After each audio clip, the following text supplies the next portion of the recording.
Grabar en este. Listo.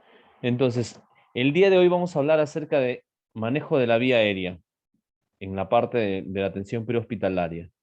Entonces, decíamos que nosotros como proveedores de atención prehospitalaria atendemos al paciente crítico y una parte de la atención del paciente crítico es el manejo adecuado de la vía aérea, ¿no? Como objetivo del programa del día de hoy, tenemos hacer una revisión anátomo-funcional de la vía aérea superior e inferior. Es decir, revisar cada una de las partes anatómicas de nuestro organismo en la parte de la vía aérea superior e inferior, pero sí, haciendo énfasis en cómo funcionan. Definir la vía aérea difícil y la vía aérea fallida.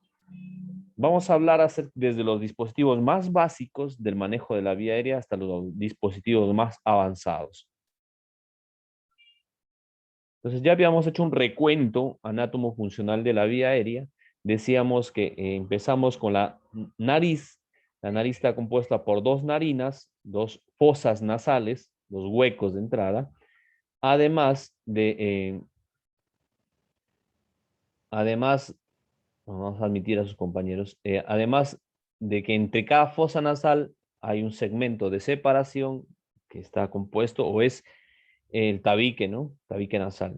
Cada una de las fosas en su cubierta, en su tapizado, tiene células, ¿no? Hasta la nasofaringe, incluso hasta lo que es la vía respiratoria, todo lo que es la vía respiratoria superior. Estas células están compuestas por microfilamentos o vellosidades muy delgaditas que se llaman cilios. Estos cilios pueden llegar a estar en hasta 200 cilios en cada una de las células. Son muy delgaditos y están muy unidos unos al lado de otros. Estos cilios cumplen una función especial que es la de filtrar el aire con el tema de la polución, el polvo, ¿no? El polvo. Y también en la vía aérea superior se produce un moco, el mucus o la mucina, un moco, una secreción que lo que hace es atrapar todas las partículas que están a su alrededor o las que vienen polulando y las atrapa y las atrae hacia él, ¿no? Más los cilios que funcionan como una barrera, como una escobita, una barrera mucociliar que impide que ingresen y ya cuando ingresan ayuda para la expulsión. En la unión del cartílago con la estructura ósea, a este nivel más o menos existe un plexo vascular, es decir, muchos vasos sanguíneos que se encargan a este nivel de calentar los vasos sanguíneos, como en el resto del cuerpo, tiene una función de calentar todo el aire que se está filtrando, que está ingresando, ¿no? En la parte posterior de la nasofaringe también existe otro paquete vascular grande, donde lo que no se ha podido hacer en la parte anterior o el paquete vascular anterior se lo hace en la parte del paquete vascular posterior, ¿sí? Entonces, decíamos, hasta acá ya estamos viendo varias funciones, ¿no? Primero, la filtración a través de los vellitos que existe aquí. Segundo, la atracción a través del moco, ¿sí? Y después el calentamiento y la humidificación. Calentamiento en los vasos sanguíneos y la humidificación en todo lo que es el sistema o la parte de la fosa nasal en la región de la nasofaringe. En la parte posterior hablábamos de un paquete vascular posterior y hacia atrás ya estamos hablando de la nasofaringe, ¿no?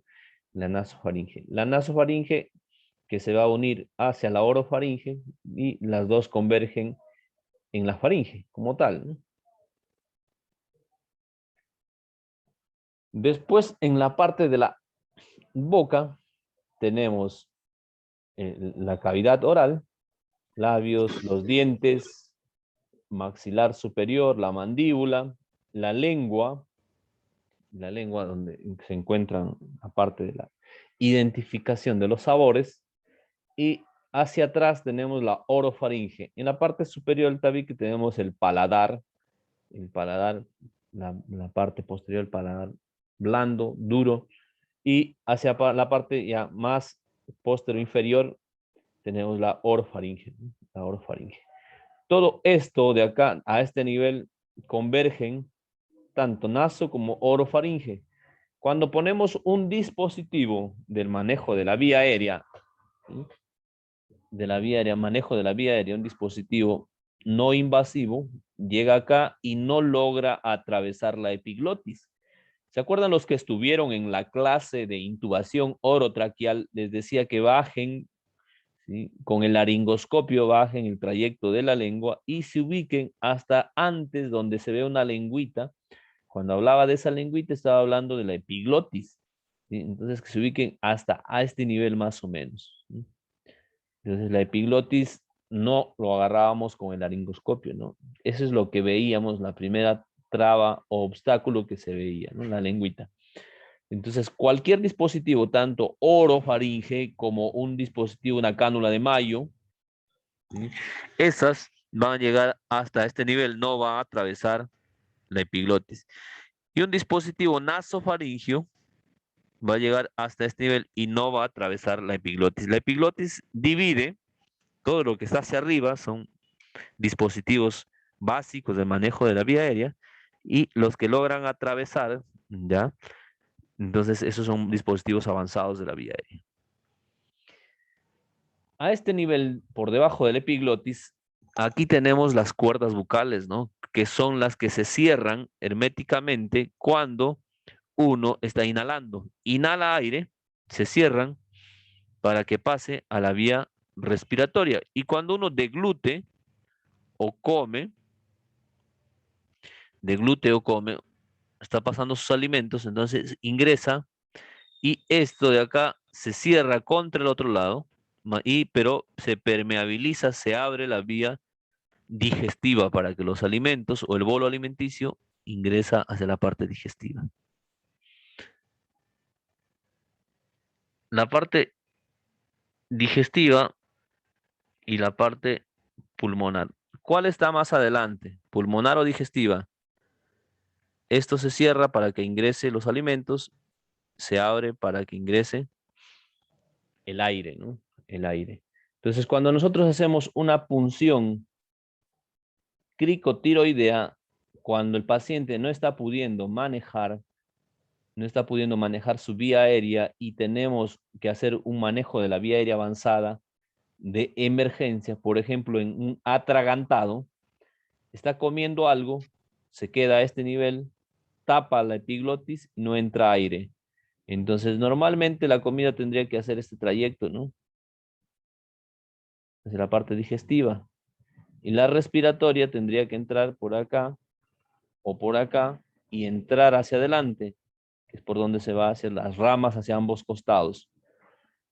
Si se atraganta a este nivel en la epiglotis o pasando la epiglotis, no va a dejar el paso del aire, entonces por ende no va a haber oxígeno. ¿Qué hacemos? Aquí tenemos dos opciones, una punción en la membrana cricotiroidea y la otra opción sería una cricotiroidotomía, es decir, una punción con una aguja entre el cartílago tiroides y cricoides en la membrana cricotiroidea nos llegaría pues a este nivel con una agujita rompiendo para llegar a la vía respiratoria. Y esto nos permitiría tener pues un intercambio gaseoso, ¿no? Entrada de aire y salida de aire eh, con diferentes concentraciones de oxígeno.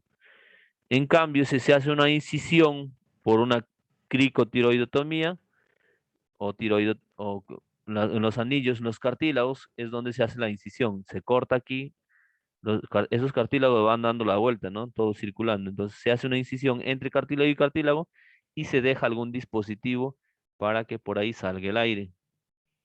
Entonces aquí se hace con una aguja, es decir, con una jeringa de 10 centímetros, cargamos 2 o 3 centímetros de agua, con una Avocat número 18, ingresamos un ángulo de 90, giramos hacia acá o hacia el otro extremo, 45 grados, sacamos todo cuando aspiramos y vemos que ya burbujea, entonces estamos en cavidad aérea, sacamos todo lo metálico y se queda la gomita nomás, como cuando ponemos un suero, ¿no? O un acceso venoso, ¿sí? Lo mismo. En cambio, cuando hacemos una incisión quirúrgica entre los anillos o entre los cartílagos, debemos dejar algo ahí para que abra el espacio, porque si no los cartílagos se vuelven a juntar o unir. Por la parte posterior tenemos todo lo que es la columna, el nivel, la región cervical. 7 vértebras unidas unas sobre otras, con unas astas hacia los costados como cachitos y una especie de protector hacia atrás, ¿sí? Entonces, entre la columna cervical por en medio, existe toda la información que pasa a través de la médula, ¿no? La médula espinal. La columna vertebral por dentro pasa todo el sistema nervioso central que viene de la masa encefálica, cerebro, cerebelo, bulbo raquídeo y tronco encefálico. Vienen por lo que es la médula. Entonces, ¿por qué debemos tener cuidado en el manejo de la vía aérea? Porque si nosotros no podemos permeabilizar, se obstruye y se muere el paciente, ¿no? Por la parte posterior, también debemos tener el mismo cuidado. Eso significa de que el paciente, si tiene un traumatismo a nivel cervical y hay un desplazamiento vertebral, estas vértebras pueden girar al otro lado y seccionar la médula. Y al seccionar la médula, la persona pues no va a tener comunicación del sistema nervioso central hacia el periférico, es decir, desde la cabeza a nivel de la región cervical no va a haber comunicación al resto del cuerpo. Las personas pueden quedar hemiplégicas, parapléjicas, sin movimiento y sensibilidad desde ese nivel afectado hacia abajo. Por los costados de la manzanita de Adán en los varones pasan las arterias que van a irrigar todo lo que es la cabeza, el tronco encefálico, ¿no? Ya lo vamos a ver. ¿Cómo se ve frontalmente? ¿Sí? La cavidad oral. Entonces tenemos lo que vamos desde de afuera hacia adentro, ¿sí? Desde los labios superiores, inferiores, hacia adentro tenemos, ¿sí? Las piezas dentarias, más hacia atrás tenemos la amígdala, ¿sí? El paladar, amígdala palatina, el paladar duro, blando, la amígdala palatina, la úvula. Entonces, interiormente, lo que vamos a ver son las amígdalas, ¿no? En los costados, una especie de como un racimo de uvas, ahí bien pequeñitas. Normalmente debemos ver este, ¿no? Y que no sea tan grande en esta posición. Pero ustedes cuando evalúen van a encontrar diferentes tipos de pacientes. Pacientes en los que esta cavidad oral de acá no se va a ver. Entonces, en esas pacientes, al solamente con abrirle la boca ya vamos a suponer que estaremos frente a un paciente con vía aérea difícil, ¿no? Entonces, vía aérea que se nos va a complicar. En cambio, en este paciente, pues una orofaringe bien grande, una cavidad oral bien grande, que abre bien la boca, y la úvula es chiquita y está muy separada de la lengua, presumimos que esto va a ser manejo de la vía aérea sin complicaciones. Cuando esto está totalmente chocado aquí a la lengua, a la base de la lengua, entonces ahí se nos va a hacer muy difícil poder manejar al paciente, ¿no? La lengua tiene las papilas gustativas. ¿Y qué características podemos ver en una lengua? ¿Qué nos puede decir? Un proceso de una persona deshidratada, encontraremos con una lengua seca, ¿no?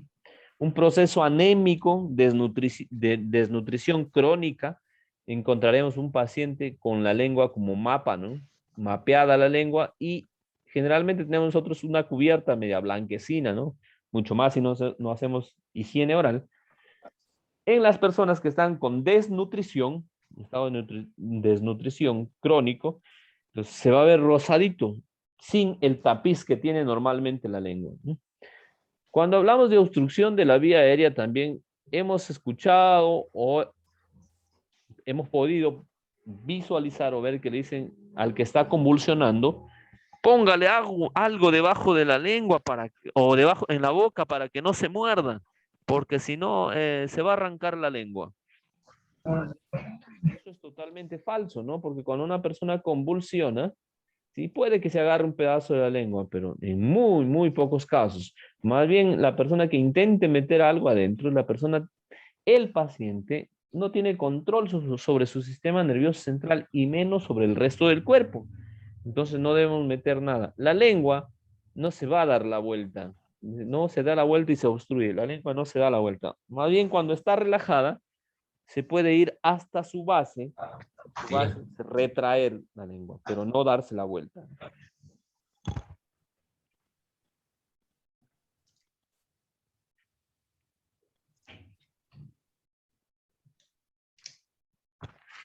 Entonces, cuando les digan hay que poner algo en la boca, piénselo 2 veces, porque ahí si se le muerde, se puede quedar usted sin el dedo, ¿no?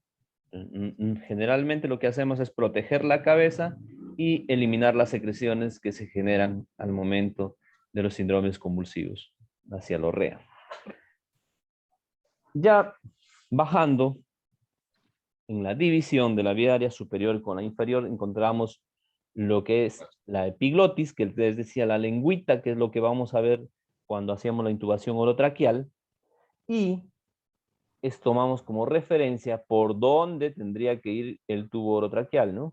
Lo que se visualiza, les decía, un blanquito que se ve a los costados con unas rayitas a los costados. Eso, ¿sí? Estamos hablando de las cuerdas bucales, ¿no? A nivel de los cartílagos. Estos cartílagos son los que nos van a guiar. Nos van a guiar. Por aquí tendría que entrar, ¿sí?, el tubo endotraqueal. Muchas veces es difícil, sobre todo cuando estamos en las primeras, nuestras primeras acciones en intubación orotraqueal, poder intubarlo, ¿no? Imagínense, si es difícil en un maniquí que tiene, generalmente esos maniquís no están elaborados con una vía aérea muy difícil, una vía aérea relativamente fácil. Imagínense en un paciente que es muy gordito, con un índice de masa corporal de más de 35, una obesidad mórbida, un cuello corto, una mandíbula chica, ya ahí se nos complica, ¿no? Hay varios esquemas de cómo clasificar la vía aérea difícil, pero empecemos con lo más básico, de cómo se maneja un paciente básico. Pero debemos conocer también cómo se presentará un paciente con una vía aérea difícil para que ustedes puedan reconocerlo.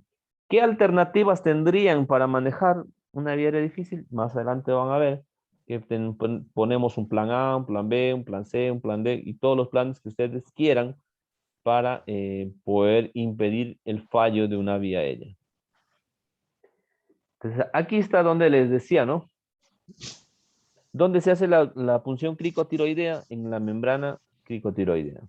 Membrana cricotiroidea está entre el cartílago tiroides y el cartílago cricoides. Cartílago cricoides, cartílago tiroides, membrana cricotiroidea. Aquí se hace la incisión para hacer una vía aérea, ¿sí?, de emergencia. Una vía aérea de emergencia que nos permita poder ingresar aire de una manera adecuada, ¿no?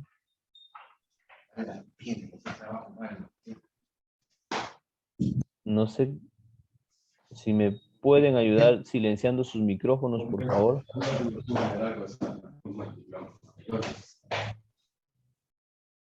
No encuentro.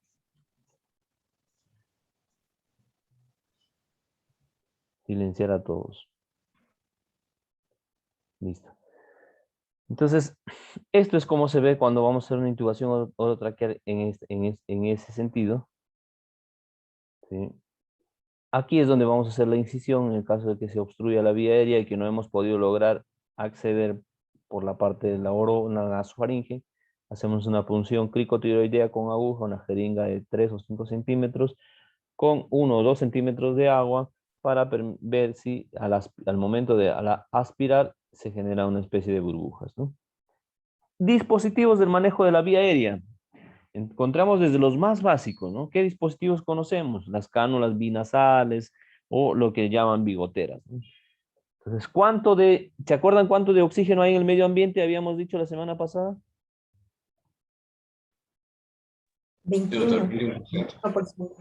Más o menos alrededor del 21%. ¿El resto qué gases son? Principalmente nitrógeno. Nitrógeno, exacto, ¿no? En su gran mayoría nitrógeno. Después hay otros gases en pequeñas, muy pequeñas concentraciones, ¿sí? El nitrógeno casi está llegando al 79%, casi. Entonces el resto son muy pequeñas cantidades de otros gases, ¿no? Entonces cuando uno le da cuando uno le da oxígeno, quiere llegar a una saturación, a una oximetría adecuada, una oxigenación sanguínea adecuada. El oxímetro de pulso solamente es un dispositivo de estudio complementario, es decir, yo no voy a basar todo mi tratamiento en el oxímetro de pulso, sino voy a basar mis intervenciones, lo que voy a hacer en función de la fisiopatología del paciente y de algunos resultados como los que nos da el oxímetro de pulso. Les decía, un paciente de 18 años que venga, ha sufrido un golpe, una contusión, ¿sí? Y está saturando 98%, 97, 98%. ¿Ustedes le administrarían oxígeno, sí o no? ¿Por qué?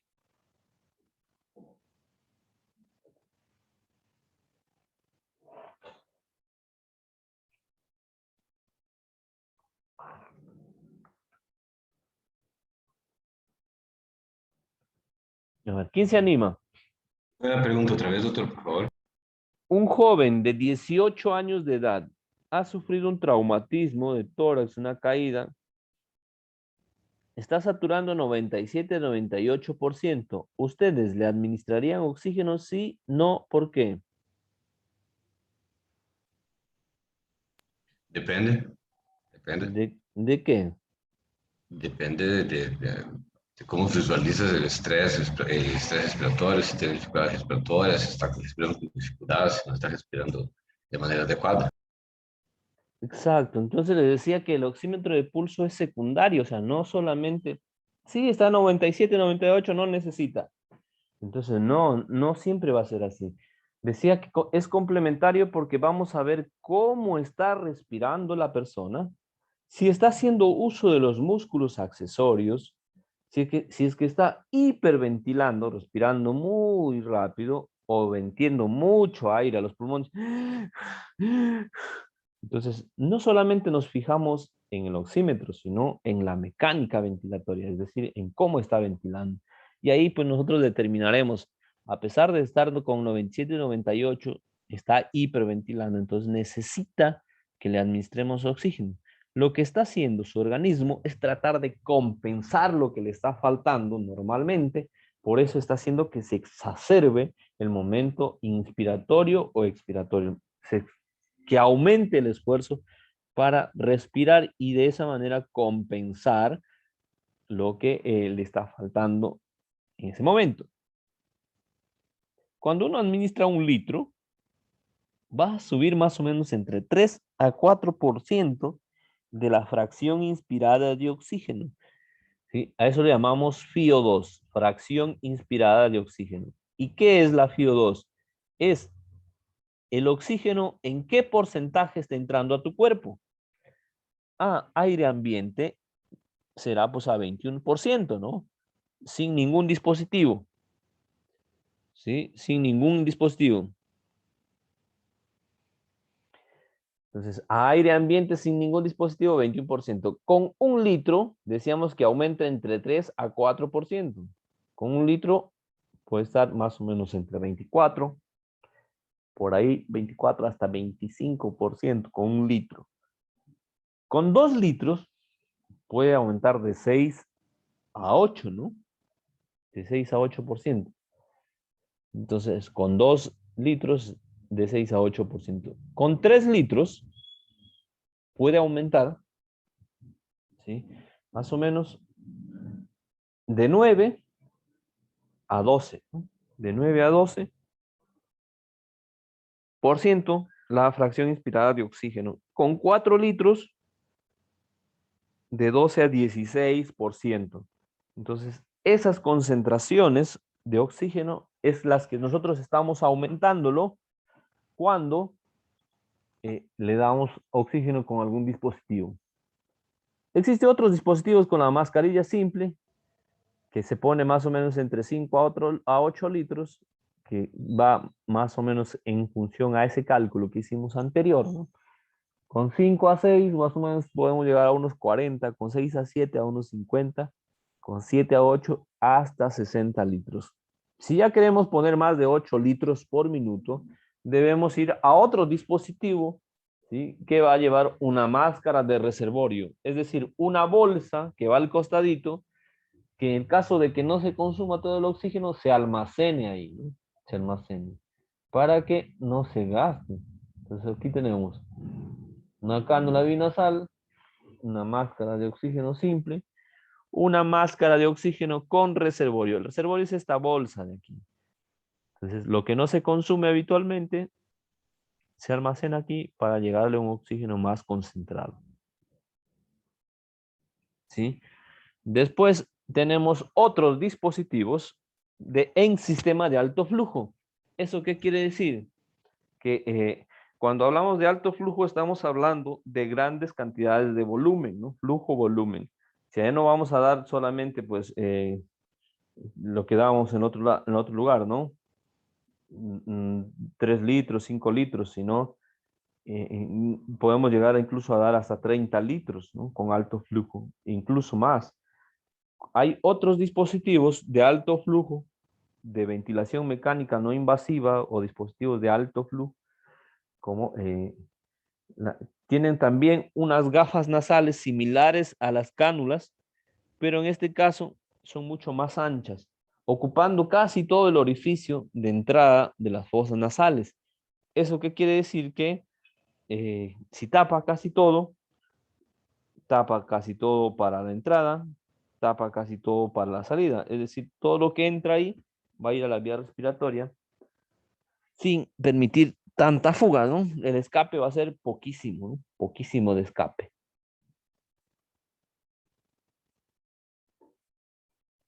Entonces aquí tenemos más o menos un resumen de los dispositivos: cánulas nasales, máscara simple, máscara con reservorio. Entonces hay máscaras con reservorio de reinhalación y de no reinhalación. De reinhalación no tienen ningún dispositivo de filtro, así como entra, puede salir. Y de no reinhalación, todo lo que respiras, ese aire, después de haber ingresado a los pulmones, se elimina a través de la válvula y se inhala un nuevo aire. Entonces aquí vamos a mostrar algunos dispositivos del manejo de la vía aérea, desde los más simples hasta los más avanzados, ¿no? Encontramos pues dispositivos que serán, como anteriormente vimos, las cánulas nasales, como es, máscara simple, con reservorio y con filtro de no reinhalación. Esta es la mascarilla, la que cubre nariz y boca. Cuando uno ya no puede manejar un paciente solamente con oxígeno, pasa a hacerle manejo del oxígeno a presión positiva. ¿Y cómo es el manejo de oxigenoterapia a presión positiva? ¿En qué consiste?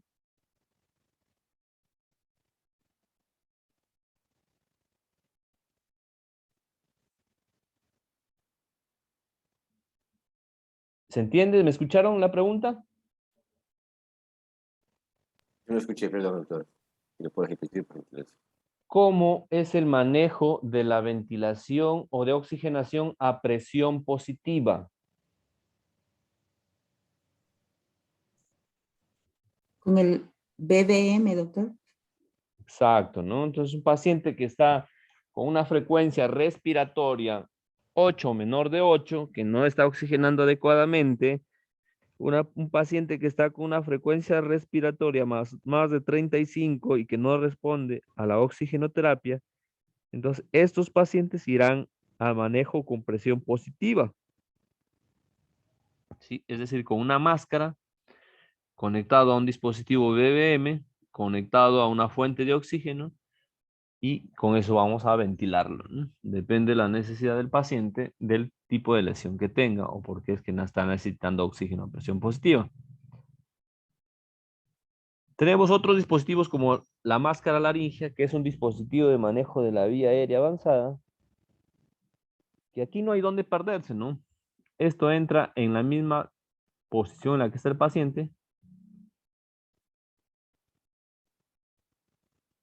¿sí? Es muy fácil de poder manejarlo. Tenemos otros dispositivos como el Combitubo que tiene dos tubitos endotraqueales. Uno paralelo al otro.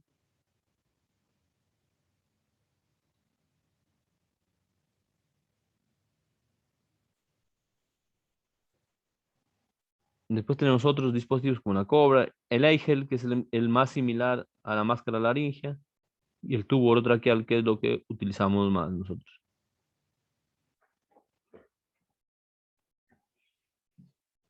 Entonces, cuando vamos a ir manejando una vía aérea, decía que vamos a ir desde lo más básico, ¿no? Cánulas nasales, no se puede. Vamos a ir a una máscara simple, máscara con reservorio, máscara con sistema de no reinhalación. No se puede, vamos a ir ventilación a presión positiva con un BBM o AMBU, ¿sí? Y no es suficiente eso, entonces vamos a utilizar otros dispositivos, como el que encontramos en la imagen, que es una cánula nasofaringea. Se introduce siguiendo la secuencia anatómica de la nasofaringe, ¿sí? Y por ahí además le vamos a poner el oxígeno, ¿no? Ya sea con ventilación a presión positiva. Entonces, este dispositivo no logra pasar la epiglotis, se queda a medio camino.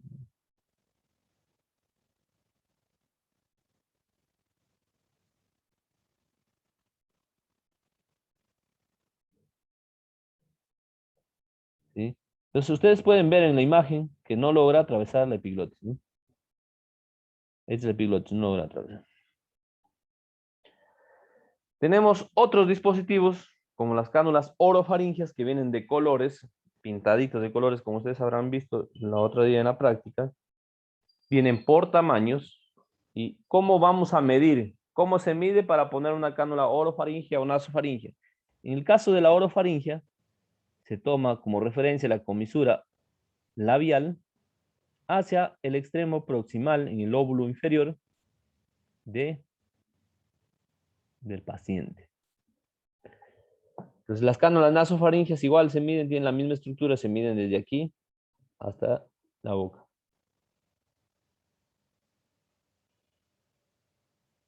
Pero en la boca, doctor, ¿hasta la boca o hasta la nariz?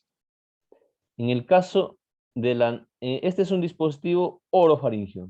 Se mide de la comisura labial hasta el lóbulo de la oreja. El nasofaringe me refiero. En el nasofaringe medimos de aquí del pliegue, ¿sí? Lo mismo, hasta en la nasofaringe. No vamos a medir de la boca, ¿no? Sino de donde hay la unión de la nariz hacia la parte, ahí se forma como un ángulo, desde ahí se mide, ¿no? Desde este nivel de la nariz medimos hasta el lóbulo, que es más o menos el trayecto que va a ser desde la nasofaringe hasta, ¿sí?, la parte de la faringe antes de llegar a la epiglotis.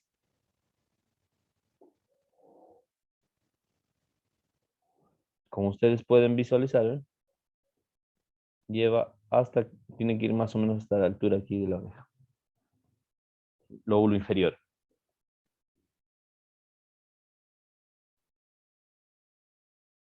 Una consulta, doctor. Adelante. ¿En qué situaciones vamos a usar esas cánulas de Guedel?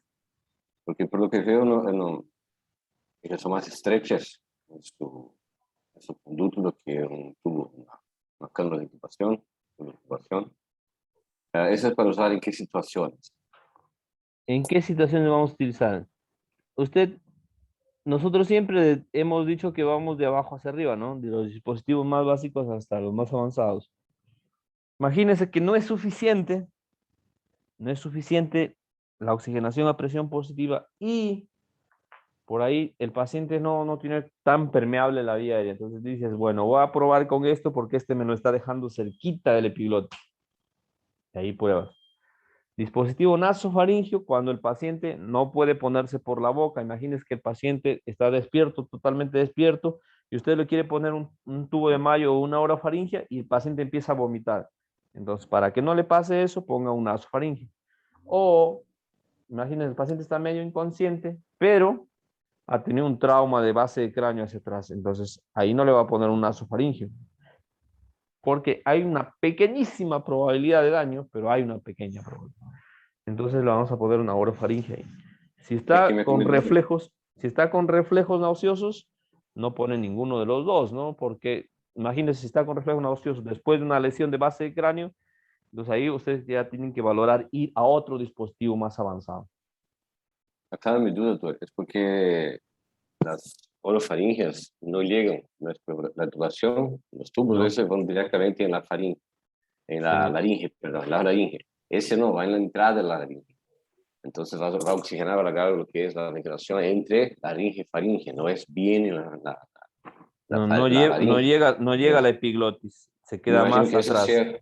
sea para tratar problemas que son muy superiores, la parte más superior de la vía aérea. Claro, sobre todo aquellos pacientes, imagínate que están medio inconscientes, pero no tienen un compromiso como tal, entonces tú te aseguras de manejar, de tener un acceso a la vía aérea, ¿no?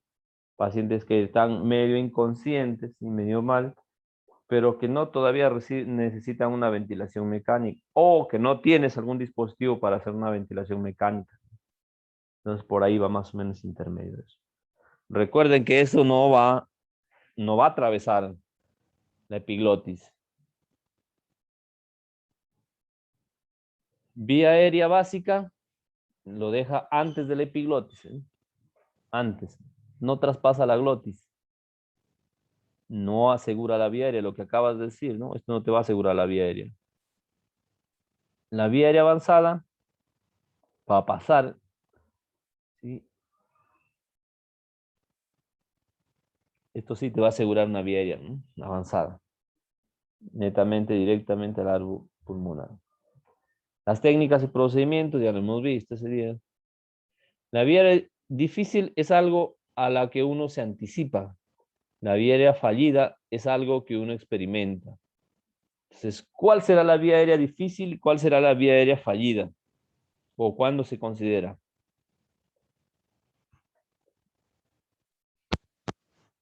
Considera.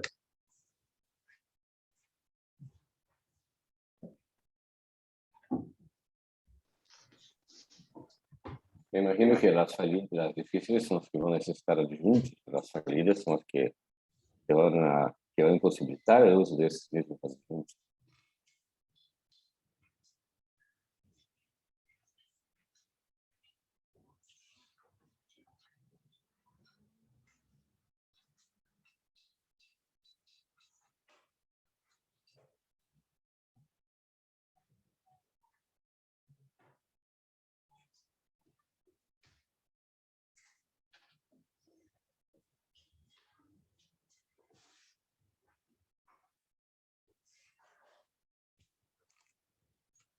¿Cuándo consideran?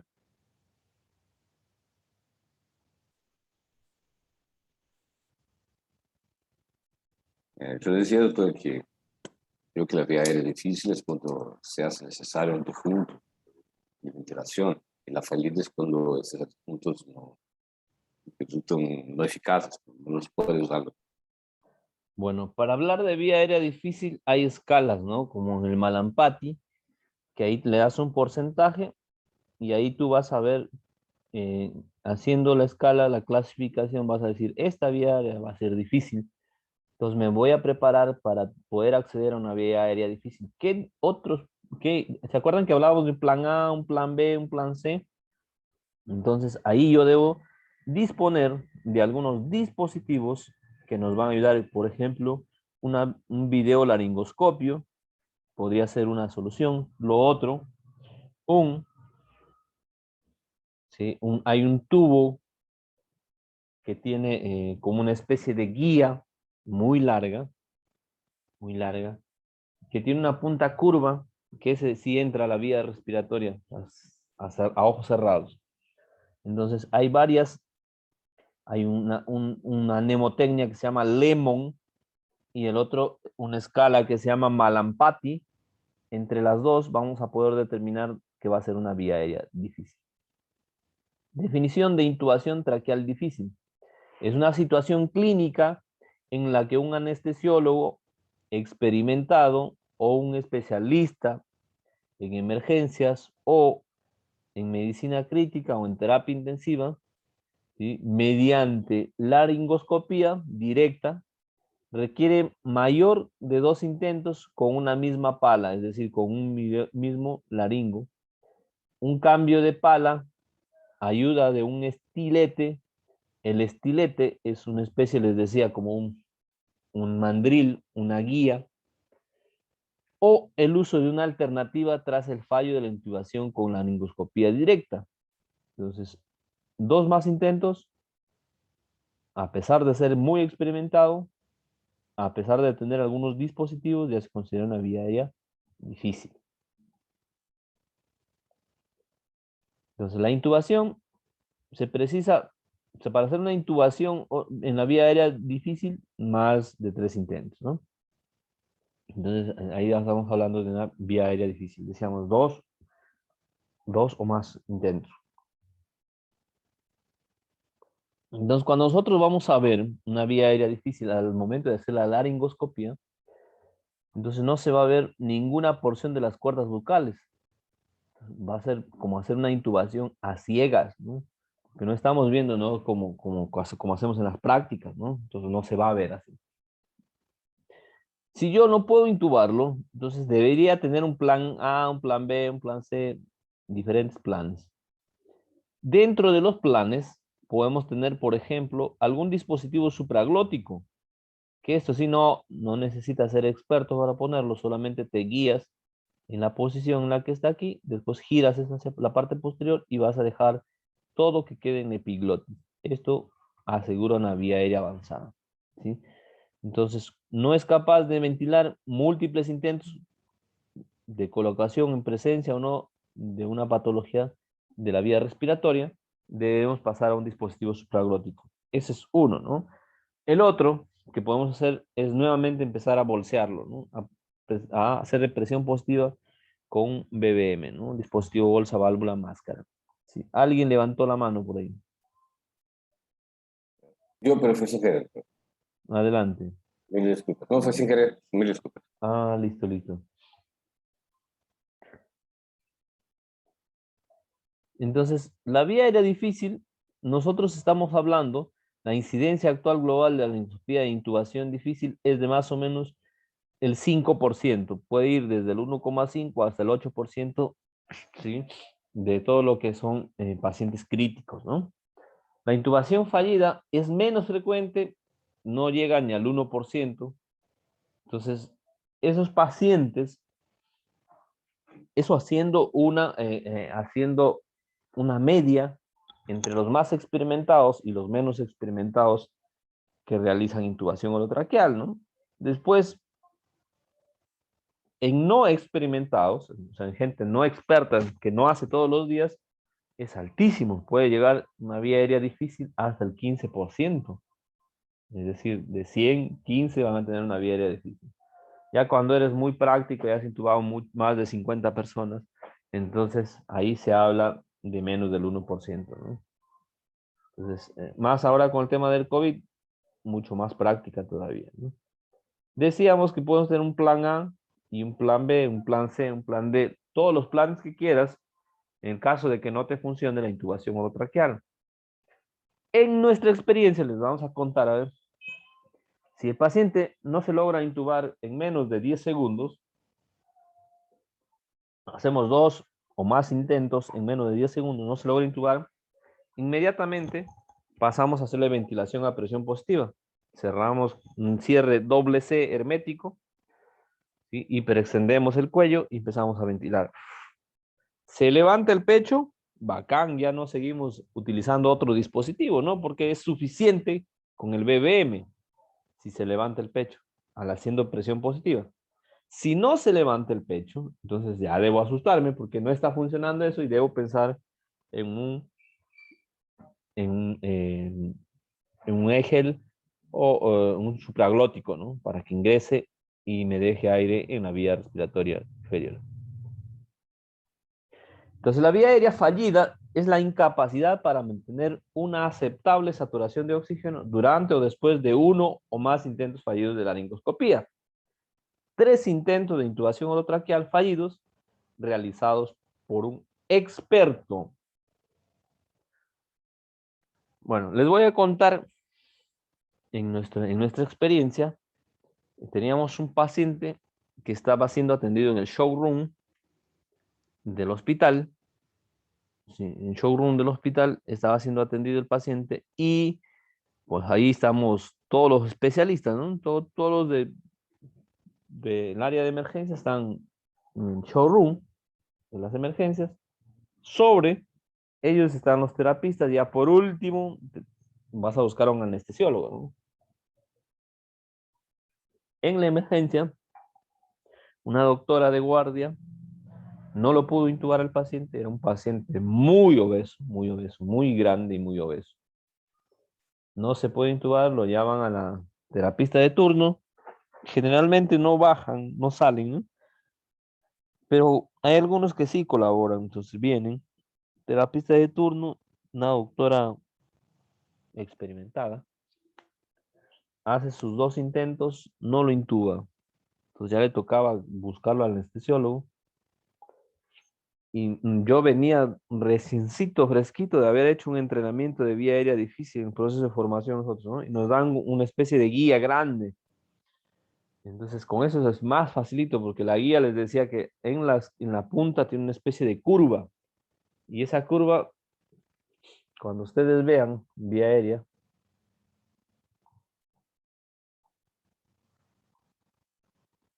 a ver,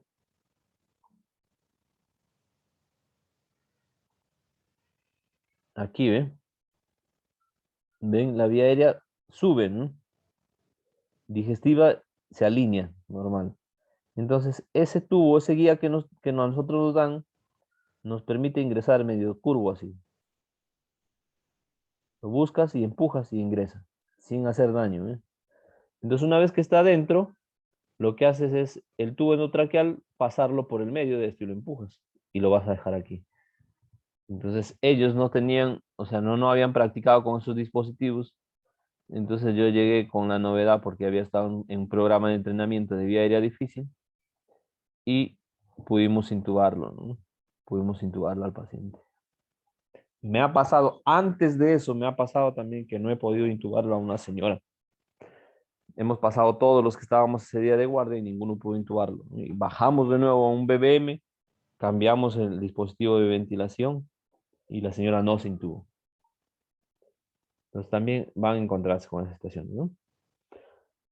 Entonces, la identificación en una avería difícil va a depender de que si después de haber intentado, ¿cómo se encuentra la paciente? Si la paciente le hacemos ventilación a presión positiva con una bolsa, válvula, máscara y responde, se eleva el pecho, queda con ese tipo de manejo, ¿no? Hasta que puedan resolver o puedan ver de un más experto para el manejo de la vía aérea.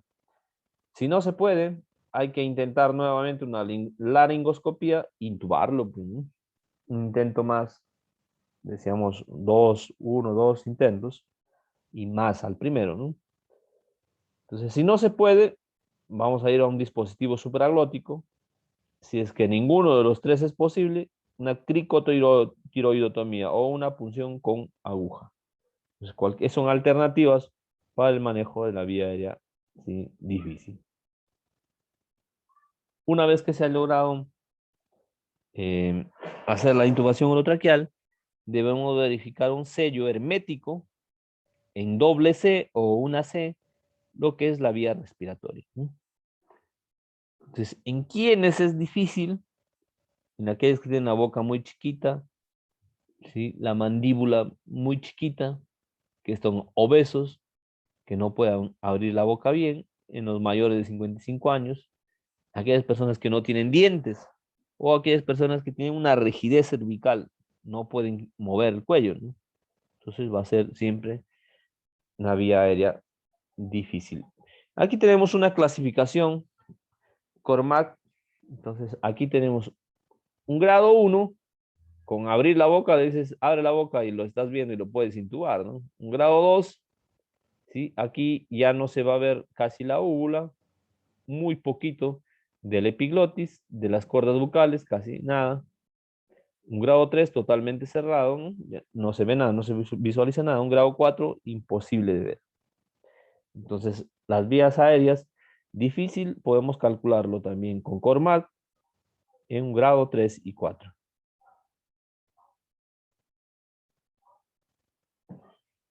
Definición, mejor intento. Mejor intento. Realizado por personal entrenado y experto. ¿Sí? El paciente ya está inducido, dormido y relajado. ¿Qué medicamento utilizamos para inducir a un paciente? ¿Qué medicamentos utilizamos para inducir? Sedación. Atracuro también.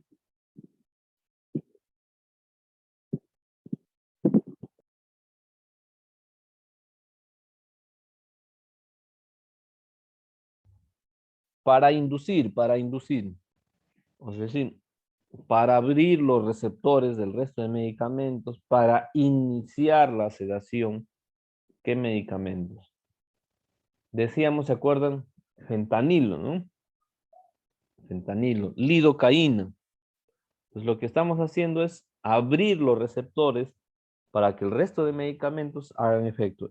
Estos también tienen un efecto, ¿no? Pero lo que estamos haciendo es abrir, ¿no? Eso se llama inducir. Después de la inducción, ustedes van a hacer la sedación. ¿Con qué se van a sedar? ¿Con qué se van a dormir los pacientes? Midazolam. Atracuro.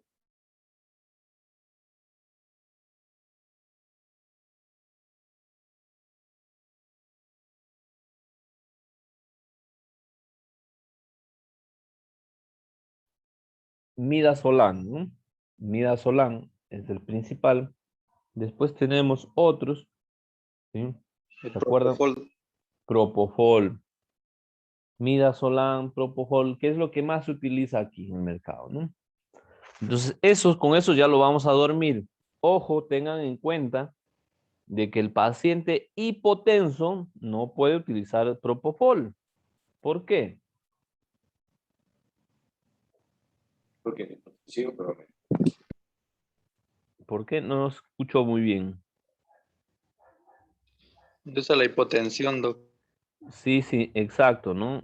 Imagínense ya de por sí produce hipotensión más, ¿sí? El paciente ya de por sí está hipotenso, más ustedes que le pongan un hipotensor, el paciente va a entrar en un shock, ¿no?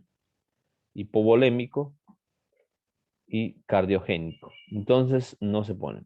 Entonces decíamos, ya, ahora ya lo tenemos, ya lo tenemos dormido al paciente. Ahora hay que relajarlo.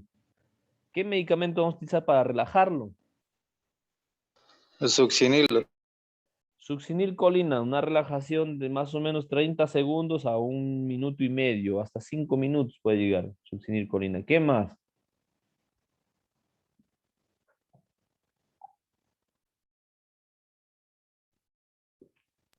ahí que entra el atracuro, doctor. Ahí sí entra el atracurio, rocuronio, becuronio, ¿sí? Entonces todos los relajantes musculares, ¿sí? Entonces decíamos, una vez que hemos hecho todo esto, recién pensamos en intubarlo al paciente, ¿no? Teniendo todo el material listo. Entonces, el realizado por el personal entrenado y experto, adecuada relajación del paciente.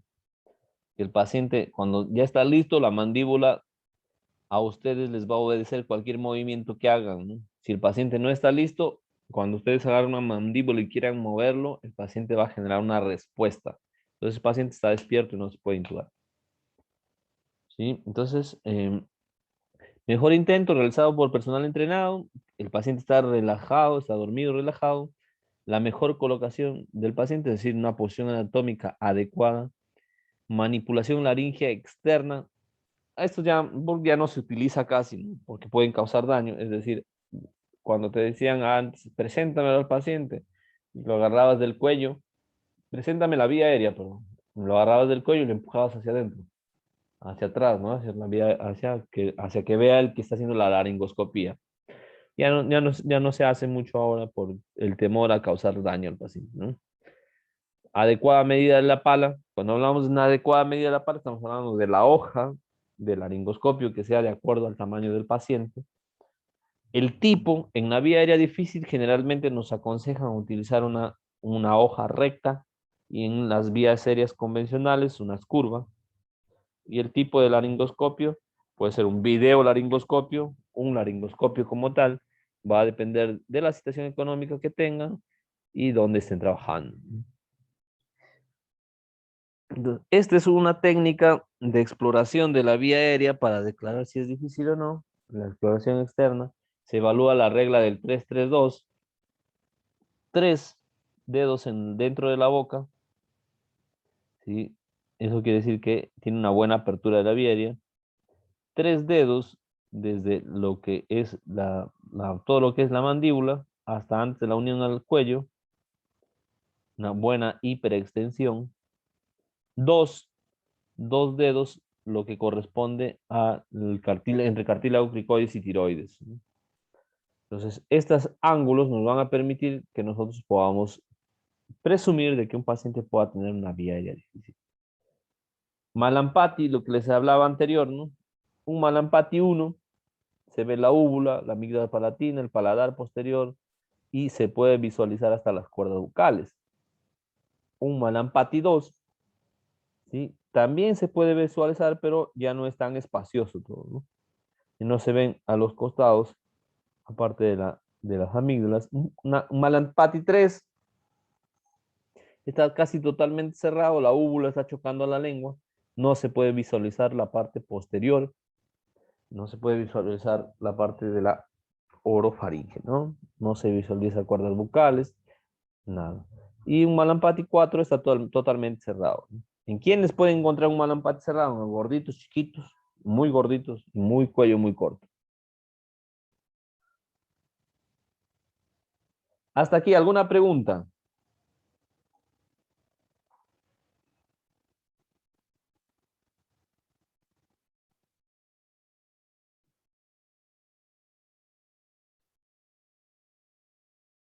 ¿Alguna pregunta hasta aquí? Nada, ¿no? Doctor, solamente en una intubación difícil, solamente se puede llegar hasta utilizar el tubo endotraqueal. No habría como una segunda, tercera opción, el acrico, para utilizar los dispositivos de cricotiroidotomía, los tubos endotraqueales, los tubos, ¿cómo se llama? Los tubos traqueales. Mira, vía aérea van a ser de lo más fácil a lo difícil. Cuando ya ustedes deciden intubarlo, es porque todo lo anterior no va a funcionar o no ha funcionado. ¿Sí? Ustedes presumen que no va a funcionar o no ha funcionado. Entonces usted dice, bueno, le voy a hacer una vía aérea, lo voy a intubar. 2, 3 intentos, no puede intubarlo. ¿Y ahora qué hago? Entonces, como plan B o plan C, ustedes tienen que tener, ¿sí? Justo pasa una propaganda. Como plan B, pueden tener el manejo de una oro, una naso, o solamente ventilación a presión positiva, o un dispositivo supraglótico, un combitubo. Entonces, no es que no se pueda, ustedes pueden hacerlo, ¿no? Pueden hacerlo antes, pueden hacerlo después, sino que ustedes tienen que evaluar por qué yo que quiero intubarlo a un paciente. Hay indicaciones de una intubación orotraqueal. No es porque me da la gana, no es porque por si acaso, no. Sino hay indicaciones claras, ¿no? Un paciente que no puede permeabilizar su vía aérea adecuada, un paciente que está totalmente hemodinámicamente inestable, un paciente que está neurológicamente alterado con una escala de coma de Glasgow menor o igual a 7. Entonces, pacientes que han salido después de una parada cardiorrespiratoria y no están hemodinámicamente estables, hay muchas indicaciones. Ustedes van a valorar Pero y si no en pueden, el, en el caso de que tenga el paciente un trauma maxilofacial, por decirle, no sería adecuado igual ir por la opción del acrico. ustedes van a valorar riesgo-beneficio. Nosotros estamos mostrando todas las opciones. Les decía, por ejemplo, un traumatismo cráneo encefálico con una lesión cervical. Usted no puede poner una cánula nasofaringea porque no tiene visualizado todavía si hay un compromiso en la nasofaringe. No puede ponerle por la orofaringe porque el paciente está con los estímulos nauseosos positivos. Es decir, si usted lo pone, vomita. Se puede broncoaspirar. Entonces, ahí usted tiene que pensar, ¿lo intubo? Y si no puedo intubarlo, ¿cuál sería la otra opción de manejo? Tengo opciones de corto tiempo, 2 horas, 3 horas, ¿sí? Entonces, esas opciones de corto tiempo, puedo hacer 2 horas, 3 horas con una intubación orotraqueal, perdón, con una punción cricotiroidea, o lo puedo hacer con una cricotiroidotomía. Entonces, esas son alternativas a un manejo corto de la vía aérea.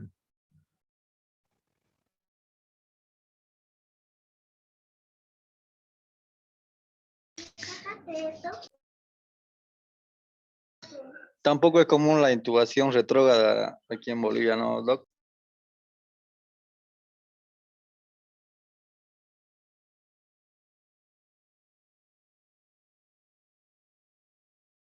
Doctor.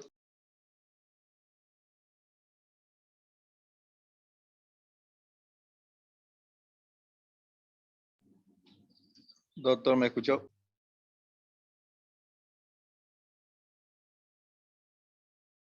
Sí, adelante, adelante, escuchen. Mira, No es muy común aquí en Bolivia intubación, la intubación retrógrada. mira, intubación retrógrada, en mi experiencia hemos hecho una sola vez en el quirófano, una sola vez. Primero porque para hacer una intubación retrógrada necesitamos un mandril, un guía, ¿sí? Una guía, que la vamos a hacer una incisión cricotiroidea, ¿sí? Lo vamos a meter del cuello, rompiendo el cuello para que se entienda, ¿sí? A ver, vamos a ver a una imagen. Aquí, ¿se logra ver? ¿Se logra ver Sí, mi doctor. pantalla? Entonces aquí buscamos el cartílago, más o menos vamos a buscar lo que les había mostrado.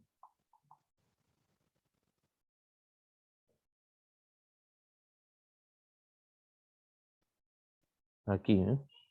Vamos a buscar ya sea la membrana cricotiroidea o vamos a buscar los interdiscos o cartílagos, ¿no?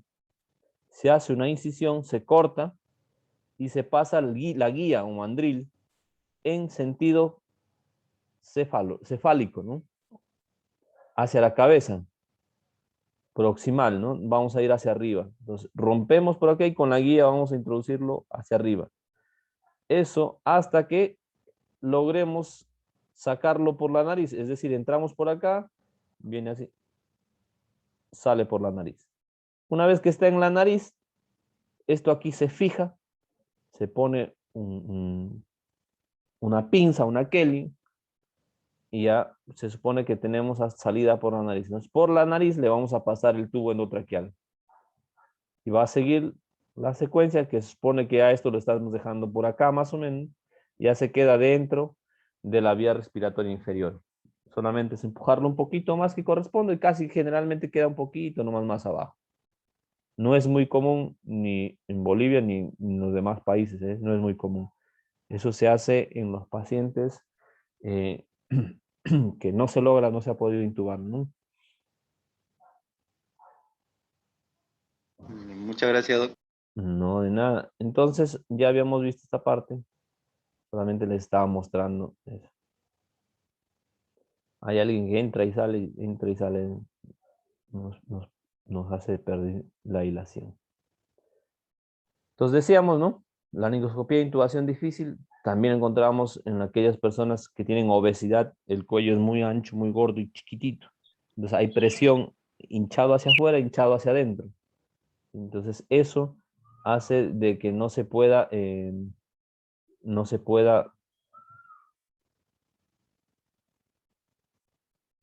eso hace que no se pueda tener una intubación orotraqueal adecuada.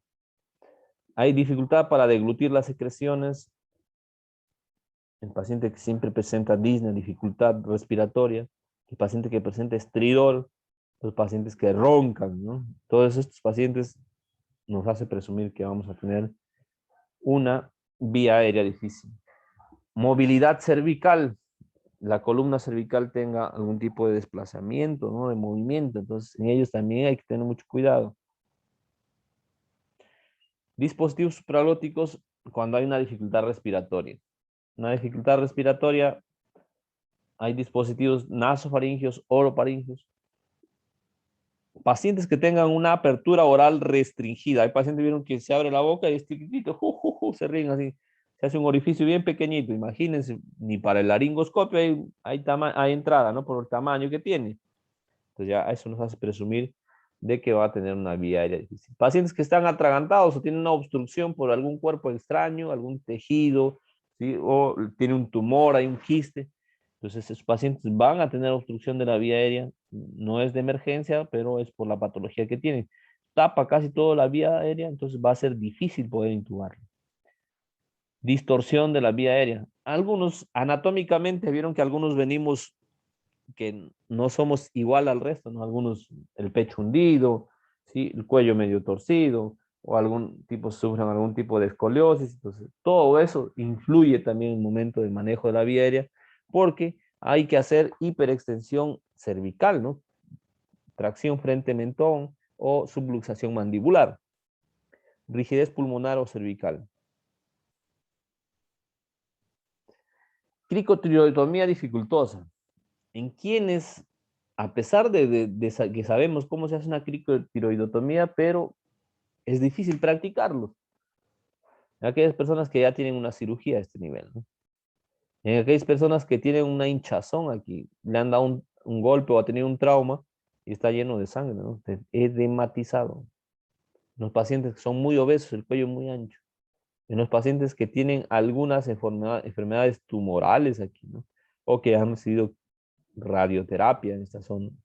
Entonces, ellos va a ser muy difícil hacer una cricotiroidotomía.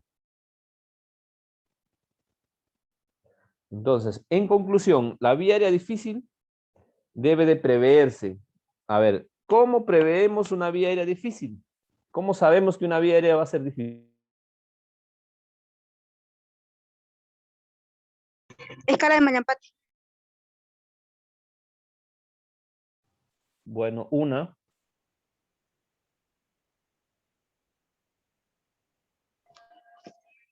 Haciendo las medidas del 332. Muy bien. ¿Qué más? El grado de obesidad del paciente también. Muy bien. ¿Qué más? Si el paciente presenta alguna obstrucción a nivel respiratorio, ¿cómo se llama? Ah, se me fue la palabra.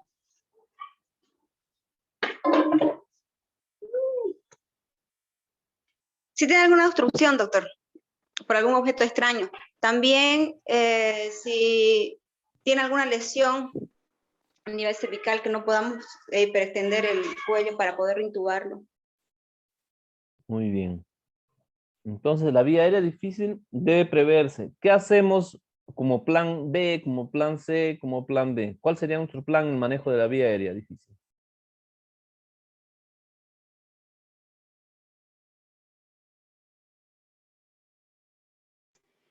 Primero sería prever todas las complicaciones que puede haber, digamos, al tratar de intubarlo. Si con uno no pudo, entonces quizás con otro un poquito más ¿cómo se dice? No es más eficaz, sino más...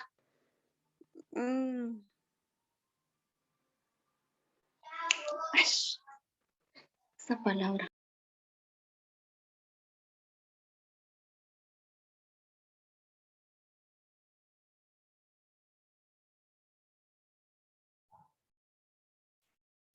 Recuerden que ustedes no van a terminar, no van a hacer los intentos si no funciona recién preparar el material para el plan B, para el plan C. Eso se prepara antes. Todo se prepara juntos. Yo veo a un paciente, ya me imagino que tiene una vía aérea difícil, entonces lo que voy a corroborar, si es que era difícil y se pudo intubar, o es que si era difícil y se volvió imposible, o sea, no lo pude intubar.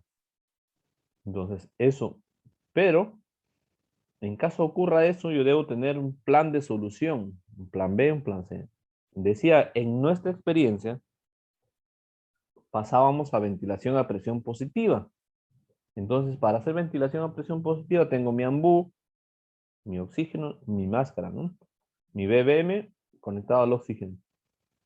Si eso no hacía que se levante el pecho, no había buena oxigenación, entonces por ahí podría pensar un dispositivo supraglótico en un EIGEL o por ahí una cánula nasal o una orofaringea. Pero más o menos era como nosotros nos manejábamos, ¿no? Entonces, para ustedes, ¿cómo organizarían un plan B y un plan C? O un plan B, C, D. ¿Cómo serían?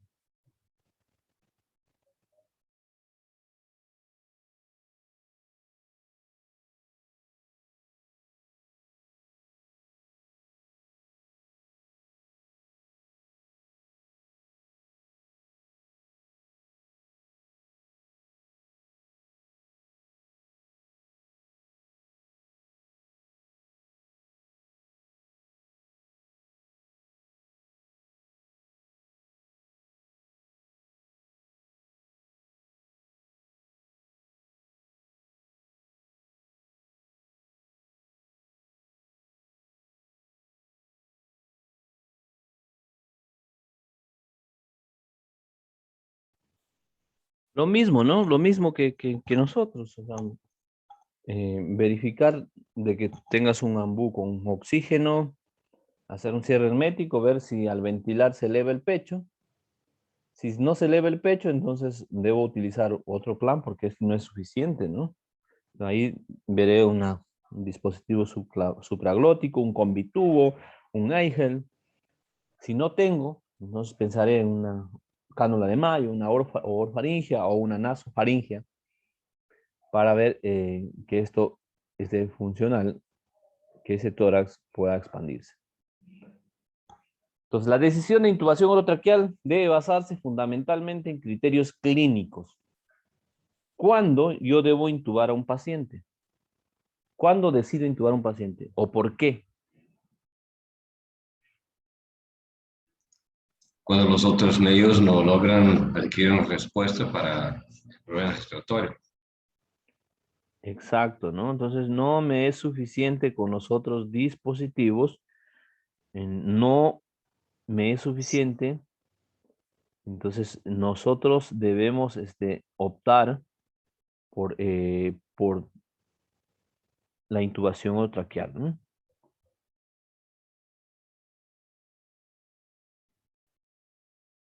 En ausencia de predictores de vía aérea difícil, la secuencia rápida de intubación es el método de elección para establecer una vía aérea en situación de emergencia. Ustedes van a ver, les voy a pasar al WhatsApp una hojita de una guía básica del resumen de secuencia rápida de intubación o secuencia de intubación rápida, que te da las pautas, ¿no? Pero cuando ustedes estén en emergencia se van a dar cuenta que nosotros no hacemos los de emergencias, no hacemos secuencia de intubación rápida, hacemos secuencia de intubación ultra rápida. Es decir, un paciente llega con dificultad respiratoria y no te va a esperar, tómese 2 minutos, 3 minutos, 5 minutos, nada, todo se hace seguido, seguido, seguido, seguido. En menos de 2 minutos lo tenemos intubado al paciente. Es más, los que vienen con traumatismo cráneoencefálico con una escala de coma de Glasgow menor a 8, esos pacientes llegan y en un minuto ya están intubados, ya, porque si no se nos complica, ¿no? No se debe utilizar la secuencia de intubación rápida en el paciente con predictores de vía aérea difícil. ¿Por qué? Porque este paciente necesita otro tipo de atención. Entonces, ¿qué va a necesitar? No te puedes tomar todos los tiempos, ¿no? Estos pacientes tienen que tener, ya decíamos, ¿no? Una secuencia. Tenemos un video laringoscopio o un mandril o guía que nos ayude a poder hacer la intubación rápida, o debemos prever de el más experto o en todo caso, pues de una punción cricotiroidea para hacer una intubación retrógrada o por ahí, no sé, una cricotiroidotomía. La imposibilidad de intubar y ventilar implica el establecimiento de una vía aérea quirúrgica, lo que acabamos de hablar, ¿no? Dudas, preguntas sobre el manejo de la vía aérea del paciente crítico.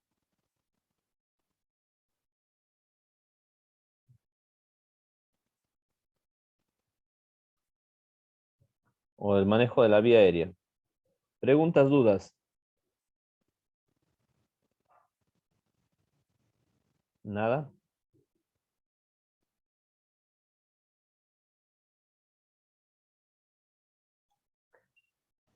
esta presentación les voy a pasar el link de la grabación para que lo puedan repasar, ver. Quedo pendiente una clase, estoy pendiente de una clase de lo que es evaluación secundaria del paciente. Lo voy a hacer en esta semana, el miércoles. Hemos tenido problemas con el internet. Espero que ahora ya no nos falle. Estoy cambiando a otro dispositivo mejor, dicen que es mejor, esperemos que sea esto. Y así que les pido disculpas, no ha sido mi intención poder retrasarme con el tema de la presentación de las clases, sino que son sus situaciones que pueden suceder ahora en en este tiempo con la tecnología todo digital, ¿no? Nos ayudan mucho, pero el plan B no nos funcionó. El plan B era el celular no tiraba un Wi-Fi de la misma manera que este dispositivo, pero ya hemos subsanado eso. Así que les agradezco mucho. Cualquier cosa, estamos a la comunicación. Tenemos otro grupo que está pendiente de que nos reunamos nuevamente.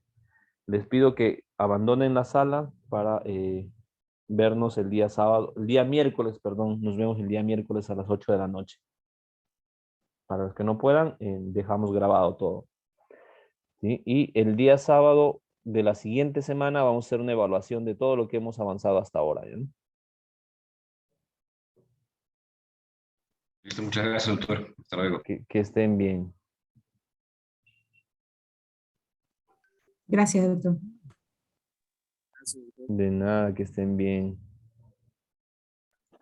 Gracias, doctor. Entré tarde, pero entré. Ok.